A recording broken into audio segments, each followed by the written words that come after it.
Hello student, हम पढ़ा रहे हैं प्राचीन इतिहास। प्राचीन इतिहास का हमारा ये नेक्स्ट लेक्चर है। इससे पहले के वीडियो में हमने 16 महाजनपद के बारे में पढ़ा था। जो 16 महाजनपद थे आपके काशी, सूरसेन, मथुरा, कौशाम्बी, श्रावस्ती, बज्जीमल, ये कुछ महाजनपद के बारे में पढ़ा था। आज हम बुद्धकालीन में जो गणराज्य थे, तो बुद्धकालीन में बात करें बेसिकली 10 गणराज्य थे। उस 10 गणराज्यों के बारे में हम एक एक करके हम चर्चा करेंगे। तो पहले हम बुद्धकालीन के गणराज्य के बारे में हम देख लेते हैं। इसकी जानकारी हमें कैसे, किस तरीके से हमें प्राप्त होती है और किसमें, इसमें कौन कौन सी चीज़ें लिखी गई हैं। तो प्रारंभ में ये माना जाता है कि प्राचीन भारत में केवल राजतंत्रात्मक प्रणाली ही थी। तो पहली जो प्रणाली थी वो कौन सी थी? राजतंत्रात्मक थी, ठीक। परंतु बाद में किए गए अनुसंधानों से गणराज्यों तथा संघों के अस्तित्व का पता चला। तो सबसे पहले जो है 1903 ईस्वी में रिज डेविस ने गणराज्यों की खोज की। तो अगर क्वेश्चन आ जाए कि गणराज्यों की खोज किसने की, तो 1903 ईस्वी में रिज डेविस ने गणराज्यों की खोज की। प्राचीन साहित्य में स्पष्ट गणतंत्रों का उल्लेख है। प्राचीन साहित्य में स्पष्ट जो गणतंत्र है उसका स्पष्ट तरीके से उल्लेख किया गया है। जैन ग्रंथ एक अवदान शतक के अनुसार मध्य प्रदेश के कुछ व्यापारी दक्षिण गए, तो वहाँ के लोगों ने उनसे उत्तर भारत की शासन व्यवस्था के विषय में पूछा। तब व्यापारियों ने बताया कि कुछ देश गणों के अधीन है और कुछ राजाओं के अधीन है। ये जानकारी हमें जैन ग्रंथ है अवधान शतक, इसके अनुसार हमें गणराज्यों के बारे में जानकारी हमें मिल रही है। और एक जैन ग्रंथ और है, उस जैन ग्रंथ का नाम है आचारांग सूत्र। क्या नाम है? आचारांग सूत्र। इससे भी हमें गणतंत्र यानी गणराज्य के बारे में हम जानकारी मिलती है। इसमें जैन भिक्षुओं को चेतावनी देता है कि उसे उस स्थान पर नहीं जाना चाहिए जहाँ गणतंत्र का शासन हो। तो इससे भी हमें जानकारी मिलती है गणतंत्र के बारे में। कुछ और पाणिनि, ये किसने लिखी है? अष्टाध्यायी के द्वारा लिखी गई है पाणिनि। इस पाणिनि ने भी संघ को गणतंत्र से भिन्न बताया गया है। कौटिल्य की पुस्तक का नाम है अर्थशास्त्र। दो प्रकार के संघ राज्यों गणराज्यों का उल्लेख किया गया है, पूर्वास्त्र शास्त्रोपजीवी और राज शब्दोपजीवी। वास्त्र शब्दोपजीवी का मतलब क्या होता है? इसका मतलब ऐसे गणराज्य जहाँ लोगों की आजीविका वार्ता, कृषि, पशुपालन, व्यापार तथा अस्त्र शस्त्र से चलती। ऐसे गणराज्यों में कंबोज और सौराष्ट्र प्रमुख थे। कौन से थे गणराज्य? एक कंबोज जिसकी राजधानी हाटक थी, एक सौराष्ट्र। ये दो गणराज्य थे जो वार्ता शास्त्रोपजीवी के अंतर्गत आते हैं। इसमें जो इनका व्यवसाय था वो कृषि, पशुपालन और व्यापार, और जो शस्त्र वगैरह हुआ करते थे उसके आधार पर आधारित था इनका व्यापार। अगला हम देख लेते हैं राज शब्दोपजीवी। राज शब्दोपजीवी के अंतर्गत क्या आता है?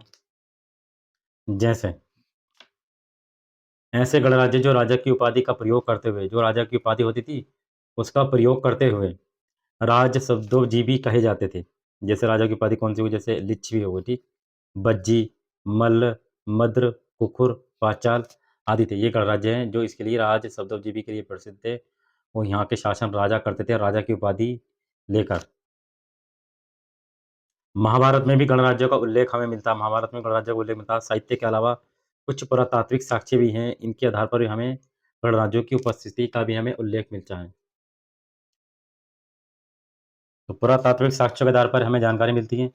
कुछ मुद्राएं भी मिली हैं जिससे हमें गणराज्यों के बारे में जानकारी हमें मिलती है। माधव, योधे एवं अर्जुनायन आदि गणराज्यों के सिक्कों पर राजा का उल्लेख न करके गणराज्यों का उल्लेख किया गया है। तो कुछ सिक्के हैं जो माधव, योधे, अर्जुनायन आदि गणराज्यों के सिक्के हैं, इस पर राजा का उल्लेख ना करके गणों का उल्लेख किया गया है। योधे गणराज्य का सर्वप्रथम उल्लेख पाणिनि ने किया। पाणिनि किसकी पुस्तक है? अष्टाध्यायी की। और पुनश्च इसका उल्लेख समुद्रगुप्त की उपाधि प्रयाग प्रशस्ति में हुआ है। तो कुछ पुरातात्विक साक्ष्य भी हैं जिनके बारे में हमें, गणराज्यों के बारे में हमने जानकारी मिलती है। जैसे मुद्राओं के आधार पर जानकारी मिलती है, और कुछ पुस्तकें अष्टाध्यायी की, पाणिनि उसके आधार पर, और समुद्रगुप्त की प्रयाग प्रशस्ति इसके आधार पर भी हमें गणराज्यों के बारे में जानकारी मिलती है। सबसे प्राचीन भारतीय गणराज्य आधुनिक व वर्तमान गणराज्य से भिन्न थे। आज का जो गणतंत्र है वो प्रजातंत्र का समानार्थी है, और प्राचीन गणतंत्र मूलतः कुलीन तंत्र तथा अभिजात तंत्र थे। तो पहले के जो तंत्र हुआ करते थे वो कुलीन, कुलीन माने अच्छा, ठीक, और तथा अभिजात तंत्र हुआ करते थे पहले के उसमें, प्राचीन के उसमें। और शासन में जो संपूर्ण राज्य की सत्ता जो था जनता भाग नहीं लेती थी, बल्कि कुल विशेष के लोग ही शासन संचालित करते थे। यानी कि इसमें जो शासन जो करता था उसमें जनता भाग नहीं लेती थी, यानी जनता वोट नहीं डालती थी। तो इसमें कौन लोग होते थे? अपने ही कुल के लोग इसमें शासन किया करते थे। जैसे कपिलवस्तु के शाक्य हो गए, केशवत की कलाम हो गए, रामग्राम की कोली हो गए।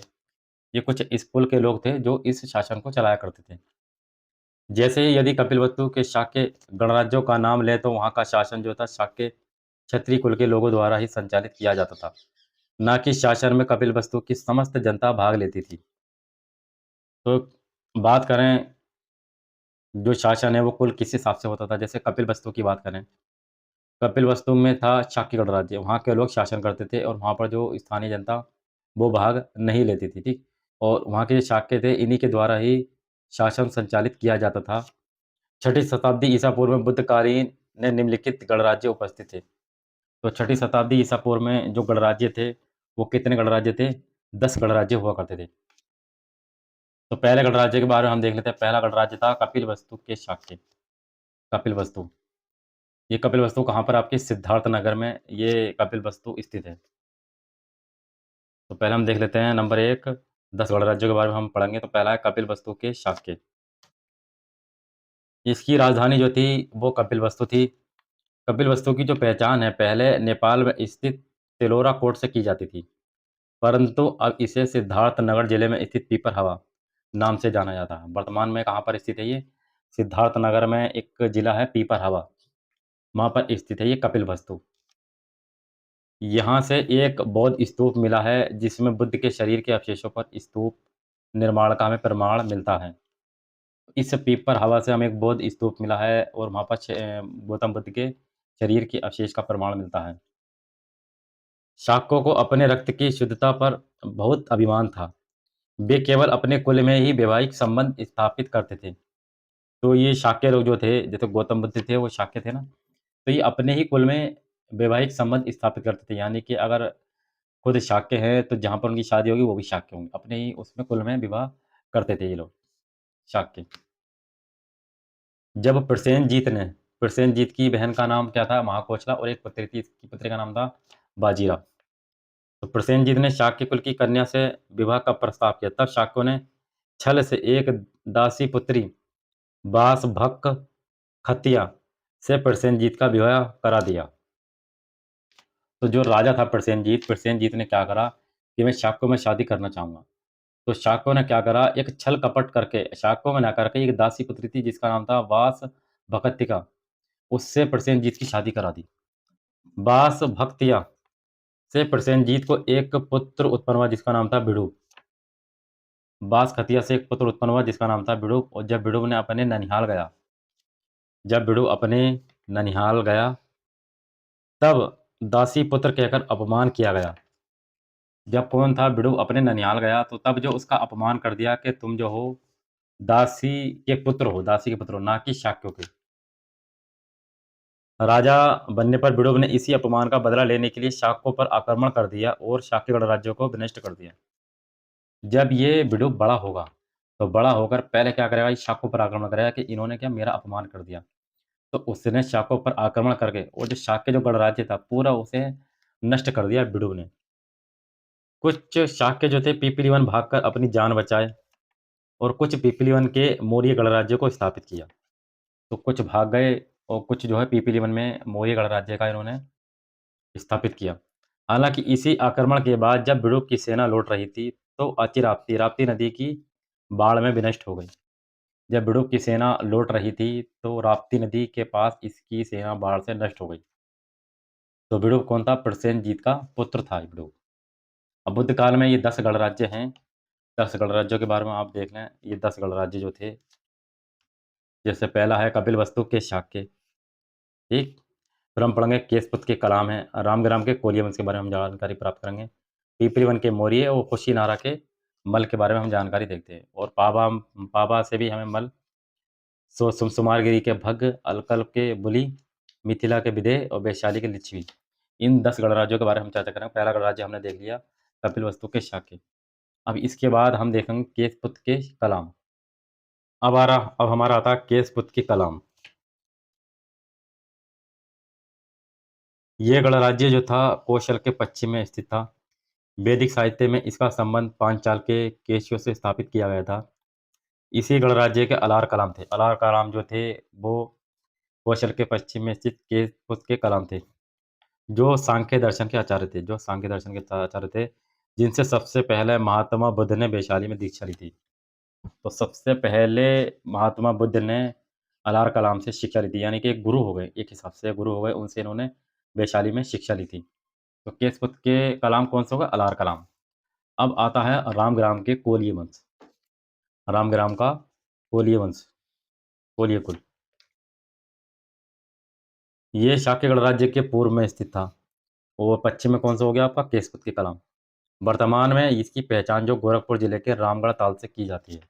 तो ये कहाँ पर स्थित है? गोरखपुर जिले के रामगढ़ में स्थित है ये रामग्राम, ठीक। और यहाँ पर कोलीय वंश की हम जानकारी प्राप्त करेंगे। शाक्य और कोलीय गणराज्यों के बीच रोहिणी नदी बहती थी। दोनों गणराज्य सिंचाई हेतु इसी नदी के जल पर निर्भर रहते थे। तो शाक्य लोग भी रोहिणी नदी से सिंचाई करते थे और कोलीय वंश के लोग भी रोहिणी नदी से सिंचाई करते थे। इस नदी के जल के लिए दोनों गणराज्यों में संघर्ष होता रहा। तो एक नदी है, दोनों लोग पानी इस्तेमाल करेंगे तो दोनों के बीच में संघर्ष चलेगा। यानी शाक्य और गणराज्यों के बीच में संघर्ष चला। किसको लेकर? पानी को लेकर इनके बीच में संघर्ष होता रहा। ऐसे ही समय में बुद्ध जब कपिलवस्तु गए, तो वहाँ संघर्षरत दोनों पक्षों को शांत कराया और कोलीय अपनी पुलिस शक्ति के लिए विख्यात थे। जो कोलीय राजवंश था, वो पुलिस शक्ति के लिए विश्व प्रसिद्ध थे, कोलीय राजवंश। तो बुद्ध ने यहाँ पर गए और इन दोनों को शांत करा दिया, जो नहर को लेकर इनका विवाद चल रहा था। अगला है आपका पिपली बन के मौर्य। पिपली बन के मौर्य, पिपली बन के मौर्य में क्या है? इसकी पहचान जो है कहाँ से की गई है? इसकी पहचान उत्तर प्रदेश के गोरखपुर के कौसंबी के पास स्थित राजधानी है नामग्राम के रूप में किया गया है। कौसंबी के पास स्थित राजधानी नामक गांव के रूप में इसकी पहचान की गई है। और कौशल नरेश बिडुब जब कपिलवस्तु पर आक्रमण किया था, तो कपिलवस्तु पर आक्रमण क्यों क्यों किया था? क्योंकि कपिलवस्तु में शाक्य थे और शाक्यों ने इसका अपमान किया था, तो उसका बदला लेने के लिए बिडुब ने कपिलवस्तु पर आक्रमण किया था। तब कुछ शाक्य यहाँ आकर बस गए थे। ऐसा माना जाता है कि ये क्षेत्र हमेशा मोरों की फूंक से गुंजायमान रहता था, इसलिए यह मौर्य कहलाए। एक मत ये भी है कि यहाँ के आवासों की ईंटें मोरों की गर्दन के आकार के थे, इसीलिए इन्हें मौर्य कहा गया। इसीलिए मौर्यों से मौर्य शब्द की उत्पत्ति हुई। तो मौर्य वंश जो आएगा, इसी मौर्य से मौर्य वंश निकलेगा। तो हमने 4 देखे, कपिलवस्तु के शाक्य, केशवत के कलाम, रामग्राम के कोलिय और पिपलीवन के मौर्य। अब हम 5वां पढ़ते हैं, कुशीनारा के मल। अब 5वां हमारा कुशीनारा के मल। ये उत्तर प्रदेश के कुशीनगर जिले के कसिया में स्थित है ये। मल जो है कहाँ पर? कुशीनगर जिले के कसिया में स्थित है। रामायण में मल्लों को लक्ष्मण के पुत्र चंद्रकेतु का वंशज बताया गया है। रामायण में मल्लों को जो है लक्ष्मण के जो पुत्र हैं चंद्रकेतु, इनका वंशज बताया गया है। इसी गणराज्य के शालवन में बुद्ध को महापरिनिर्वाण प्राप्त हुआ था। यानी गौतम बुद्ध को जो अंतिम विदाई जो थी, अंतिम सांस इसी कुशीनगर में ली थी, उसको हम बोलते हैं महापरिनिर्वाण, यानी कि अंतिम सांस ली थी। छठा है आपका पावा के मल। पावा के मल, इसकी पहचान जो है उत्तर प्रदेश के कुशीनगर जिले के पडरौना से की जाती है। पडरौना से मल जो पावा के जो मल है, इसकी पहचान की जाती है। मल लोग जो थे वो सैनिक प्रकृति के थे, यानी कि सैनिक प्रकृति के ये लोग हुआ करते थे। यहीं पर बुद्ध चुंद नामक लोहार के घर रुके हुए थे। कौन? गौतम बुद्ध। इसी गणराज्य में महावीर स्वामी की मृत्यु हुई थी, क्योंकि यहीं पर जो है बुद्ध रुके हुए थे।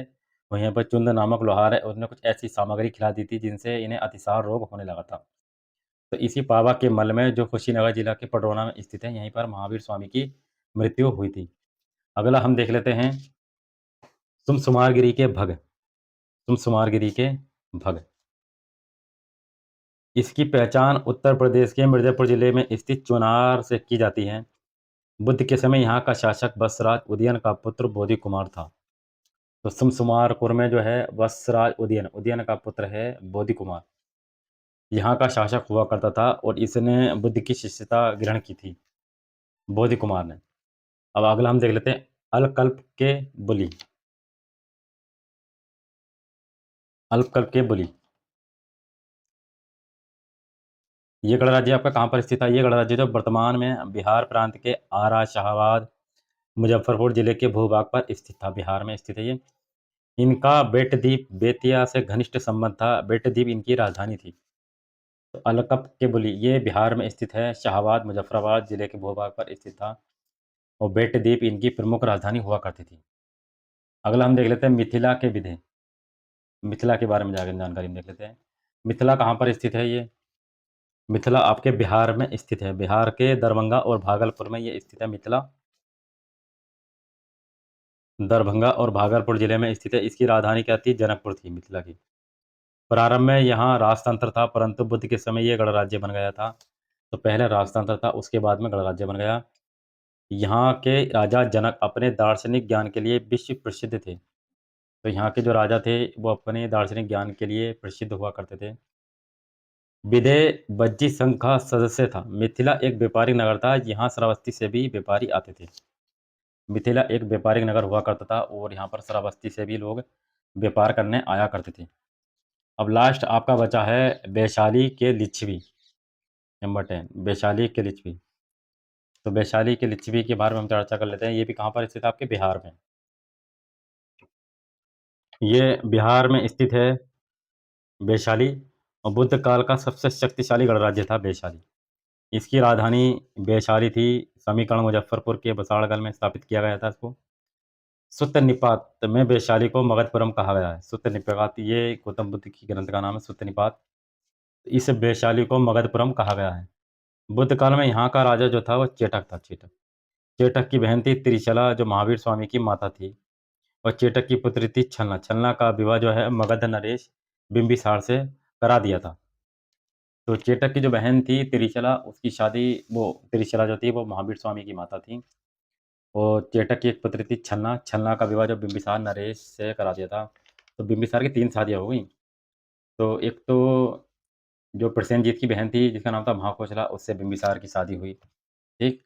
और चेटक की पुत्री थी छलना और एक मध्य प्रदेश की राजकुमारी थी क्षेमा। क्षेमा से भी बिंबिसार की शादी हुई थी। तो 3-3 विवाह किए थे इनने बिंबिसार ने।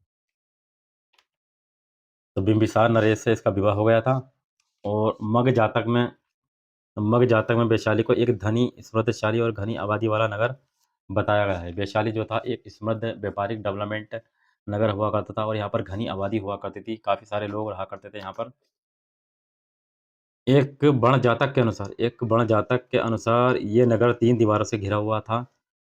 लिच्छवी जो लोग थे, लिच्छवियों का मगध से अजातशत्रु के संघर्ष हुआ और अजातशत्रु ने इन्हें विजित कर लिया था।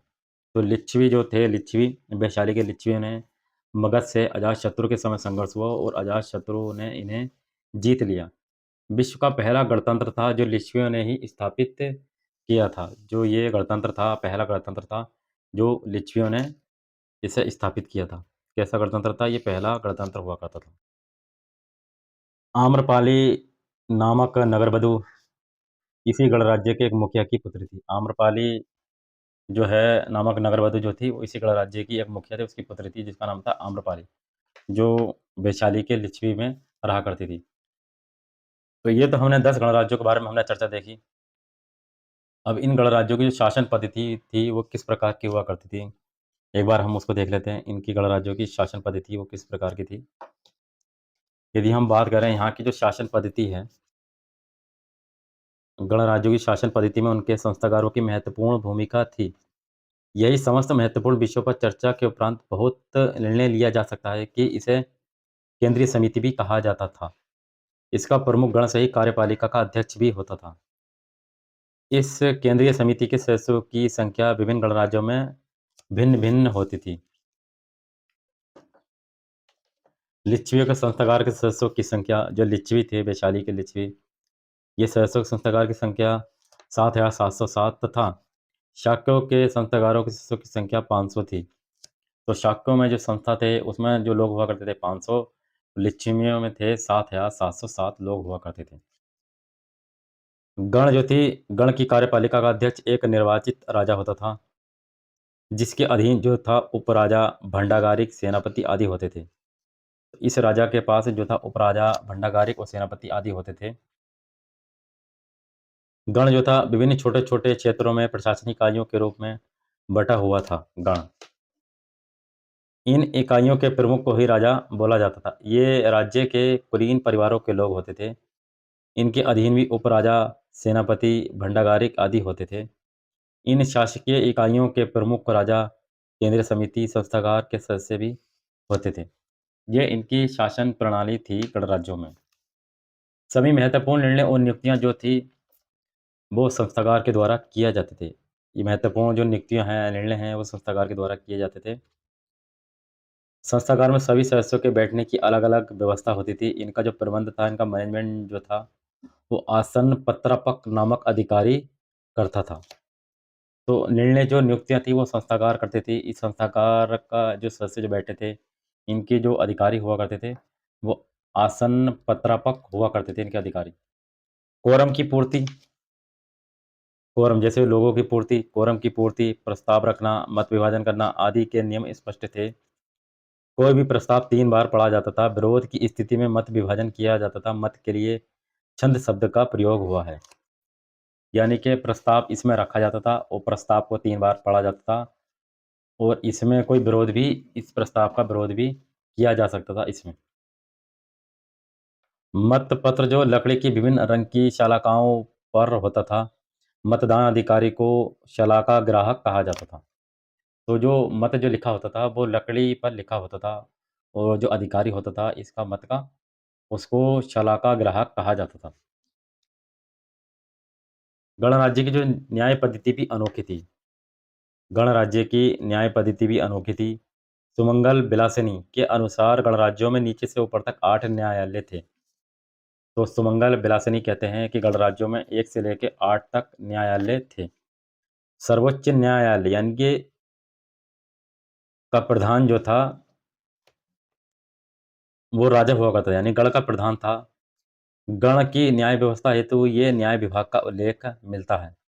न्याय प्रक्रिया में क्रमशः निम्न से उच्चतर, व्यवहारिक, सूत्रधार तथा अष्टकुलक 8 सदस्यीय आदि न्यायालय थे। संपूर्ण न्यायिक प्रक्रिया के बाद अभियुक्त को तभी दंड दिया जाता था जब संपूर्ण सभा, राजा, उपराजा, सेनापति एकमत होकर दंड की स्वीकृति दे देते थे। तो सुप्रीम कोर्ट के अनुसार प्रस्ताव पास होने के बाद, उसके बाद भी जो राजा थे, उपराजा थे, उनका एक मत लिया जाता था, तभी उसको दंड दिया जाता था। गणराज्यों की प्रशंसा महात्मा बुद्ध ने की है। महापरिनिर्वाण सूत्र के अनुसार बुद्ध ने अपने प्रिय शिष्य आनंद से बज्जियों की प्रशंसा करते हुए कहा है कि जब तक वे बार-बार अपने संस्थागार में बैठक करते रहेंगे, सहमति से रहेंगे, जब बूढ़ों का सम्मान करेंगे तथा उनके आदेश का पालन करेंगे, तब तक उनकी प्रगति होती रहेगी। तो गौतम बुद्ध ने महापरिनिर्वाण के बाद जो इनका प्रिय शिष्य था आनंद, आनंद के कहने पे ही इसने वैशाली में महिलाओं को प्रवेश की अनुमति दी थी और इसने कहा कि जब तक इस संस्थागार में बूढ़े और बड़े लोगों का सम्मान होता रहेगा, तब तक वे प्रगति करते रहेंगे। जैसे ही बूढ़े लोगों का सम्मान होना बंद हो जाएगा, तो फिर इनकी प्रगति भी बंद हो जाएगी। ये संस्थागार में कहा, ये संस्थागार जो था महत्वपूर्ण और नीतियाँ इस संस्थागार के द्वारा ही होती थी और इसका जो प्रबंधक है, वो आसन पत्रपक इसका मैनेजमेंट किया करता था, इस संस्थागार का। तो ये कुछ आपके 10 गणराज्य थे और इन गणराज्यों की जो पद्धति वो थी, वो किस प्रकार की थी, उसके बारे में हमने चर्चा की।